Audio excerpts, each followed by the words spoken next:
नमस्कार विद्यार्थी मित्रांनो. Hello student. विद्यार्थी मित्रांनो, मागच्या व्हिडिओमध्ये आपण वर्ब म्हणजे क्रियापद, त्याचे प्रकार कोणते, त्याशिवाय क्रियापद म्हणजे काय आणि मेन वर्ब आणि हेल्पिंग वर्ब म्हणजे काय आणि ती कोणती कोणती आहेत त्याचा अभ्यास केलेला आहे. तर आजच्या व्हिडिओमध्ये आपण या प्रत्येक हेल्पिंग वर्बचा अभ्यास करणार आहोत. प्रत्येक हेल्पिंग वर्ब कुठे कुठे उपयोगी पडतात ते आजच्या व्हिडिओमध्ये आपण जाणून घेऊया. तर आजच्या व्हिडिओमध्ये आपण एम इज आर या हेल्पिंग वर्बचा उपयोग कशासाठी होतो, वाक्यामध्ये तो कुठे वापरला जातो त्याविषयीची माहिती घेणार आहोत. तर बघा, इथे हेल्पिंग वर्ब एम, इज आणि आर हे तीनही हेल्पिंग वर्ब आहेत, म्हणजे सहाय्यकारी क्रियापदे आहेत आणि तिन्हीचा उपयोग कशासाठी केला जातो ते पण आपल्याला जाणून घ्यायचं आहे. जसं की या प्रत्येकाचा मराठी अर्थ तर आपल्याला माहित आहे. एम, एम म्हणजे काय आहे. इज म्हणजे काय तर आहे आणि आर म्हणजे काय तर आहेत किंवा आहोत. तर बघा, तिन्हीचे मराठी अर्थ तर मला माहिती आहे. एम इज आर, एम म्हणजे आहे, इज म्हणजे आहे, आर म्हणजे आहेत. आता तिन्हीही कोणकोणत्या प्रोनाउनसाठी कोणतं हेल्पिंग वर्ब उपयोगी पडतात ते बघूया. आता हे जे तीनही हेल्पिंग वर्ब आहेत ते सिंपल प्रेझेंट टेन्ससाठी किंवा कंटिन्यू प्रेझेंट टेन्ससाठी वापरले जातात.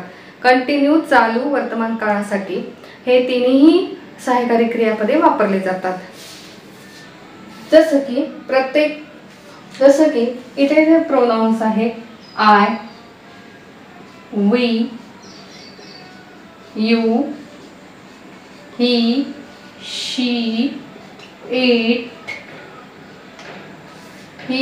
इट, दे आणि एखादं समजा नाव, समजा राम. आता बघा, हे तीनही जे प्रोनाउन आहेत हे तीनही हेल्पिंग वर्ब आहेत. या प्रत्येक प्रोनाउनला कोणते हेल्पिंग वर्ब लागते ते आपण बघूया. जसं की आय साठी एम, प्रेझेंट काळासाठी एम, वी साठी आर, यू साठी आर, ही साठी इज, शी साठी इज, इट साठी इज, दे साठी आर आणि एखाद्याचं नाव असेल तर इज. बघा, कोणत्या प्रोनाउनला कोणतं हेल्पिंग वर्ब वर्तमान काळामध्ये लागते ते आपण बघितलेलं आहे. हे एम इज आर म्हणजे याला मराठीत काय म्हणतात ते बघितलेलं आहे. आता प्रत्येकाची माहिती आपण बघणार आहोत. एमचा उपयोग कशासाठी, इजचा उपयोग कशासाठी आणि आरचा उपयोग कशासाठी. इथे जे सिंग्युलर आहेत जसं ही, शी, इट आणि हे नाव, हे जे सिंग्युलर प्रोनाउन्स आहेत त्यांना इज हे हेल्पिंग वर्ब लागते. तर जे प्लुरल आहे प्रोनाउन त्यांना अनेकवचनी प्रोनाउनसाठी आर हे हेल्पिंग वर्ब लागते आणि आय हे एकवचनी असल्यामुळे शिवाय आयलाच फक्त एम हे हेल्पिंग वर्ब लागते. तर अशा प्रकारे तुम्हाला ही माहिती मिळाली असेल किंवा ही माहिती तुम्ही जाणून घेतलेली आहे.